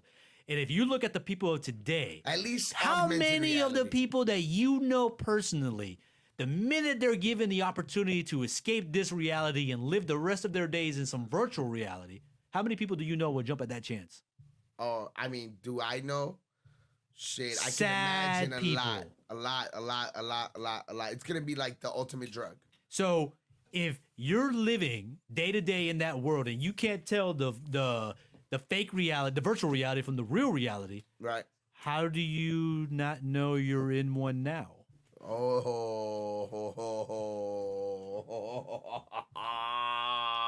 There is no way to tell. If there's no way to tell, how do you know we're not in one right now? Well, mathematically, it is more reasonable that we are living in a simulation right now than we're not. It's more improbable that we're the first live organism yet to discover the simulation and live into it than we are 10 levels deep into a simulation right now. Mathematically, if you ask any astrophysicist, any real scientist, hey, is it more probable that we're in a simulation? They'll answer yes. It's more probable that we're in a fucking simulation than we're not. It's just. So you think we'll probably get up and like a real body, something different, will probably look different than what we can. Or just restart the simulation. Or just restart something, or just recreate. So we create. It's like the Rick and Level Morty up. thing. It's like the Rick and Morty thing. Like we'll create a simulation, and eventually that simulation will create their own simulation, and so on, and so on, and so on, and so on. Because with the laws of infinity, everything that can happen has happened, will happen. And what he means by simulation is like, all right, behind you, what I'm playing is an animation, right? All right, but let's say that like a game like Grand Theft Auto has players that, you know, they're programmed to do and live and, you know, just walk about, go about their day and whatnot, right? Yeah. So, but, like that computer or that animation doesn't know that it's a simulation because it's doing what it's programmed to do. Exactly. So if we're just doing what we're programmed to do, we wouldn't know that we're inside of a game. Just There's no like way. those characters are in. Yo, that's fucking. When you're fine, playing Grand bro. Theft Auto and you're on one side of the map, does it mean that the fucking activities that the NPCs are doing on the other side of the map aren't NPC happening? stands for non-playable characters. And also, we had the discussion before, but I tend to live life like a video game because we all know that there are people in this world that are non-playable characters. There are people in your life that you will encounter that give no value to what you are doing in your life. Turn it. Come here. What happened? This camera just went out. Because we're talking about some truth. It was all right. Well, since I guess that was like what the universe. Well, I'll finish this thought. Let's finish I'll finish this up. thought. So, the people that you meet in your life that actually give some sort of worth are quest givers. You yourself are a quest giver in my video game. You called me. You gave me the details of the mission. I read it. I liked it. I'm here. I accepted your quest. Whatever the reward is going to be because after we complete this quest, we'll find out. But there will be a reward. Right. The person that I bumped into at Quick Trip 30 minutes ago has not influenced my life whatsoever. And if anything, has slowed me down. That's a non-playable character. Never ever will I see that fucking character. Right. They're non-playable characters. There are people in this world that you will interact, just like in the video game. When you talk to an NPC, after about 4 dialogues, they start repeating. Right. There are people in this world that if you ask them more than 10 questions about any particular subject, they're lost because they're only programmed to say what they learned on a 10-second video clip, what they heard on the news. They only know what they're told to know. But none of them have really done any kind of real research to form their own opinion. That, to me, people are kind of like trained to give a response, not an answer. Exactly. So in my video game life, in my video game world, that's a non-playable character. If I interact with somebody and I can talk to them for more than 4 dialogue boxes, hey, this person might have the potential of becoming a quest giver. If you and I go into an adventure, like for example, right now, we're doing this podcast. We just partied up. Like in any video game, you join my party or I joined your party. So where are we landing, boys? Right? I like that. So if you live your life like a real, like if you play your life like you play any other video game, right, you start seeing a lot of similarities. The Sometimes it's a similitudes. little too scary of similarities. But you can learn the game, play the game, beat the game. Because in the end, it's your fucking video game. Play it the way you want to fucking play it. We just don't get to turn it off and go home. Exactly. If I didn't like how this quest was going, I'll finish it and we'll never talk again. But like, you know what? That was a decent quest. If we continue to have more interactions, then you are now an essential character in my video game. Simulation. So you understand what I'm saying? But don't get caught up on the NPCs and on the opinions of NPCs. The people that comment on your comment section who want to talk shit. All the haters. Those are NPCs, bro. You give a shit about the fucking NPCs in Grand Theft Auto? You laugh when they say something stupid. But for whatever And then reason, you run them over. I mean, in this reality, you can do it. You run them over. Bow. No, that's what I always end up doing. Figuratively, But at the same time, if you don't give a shit about what an NPC says in that video game, why do you give a shit about what an NPC says in this video game? So fuck the haters. So fuck the haters. Fuck los haters. Anyway, life lessons with Foto Mike in El Sótano with Raymond, the legend. Thank the you so much for children coming through, of man. Our lifetimes that put on a fucking show and created memories.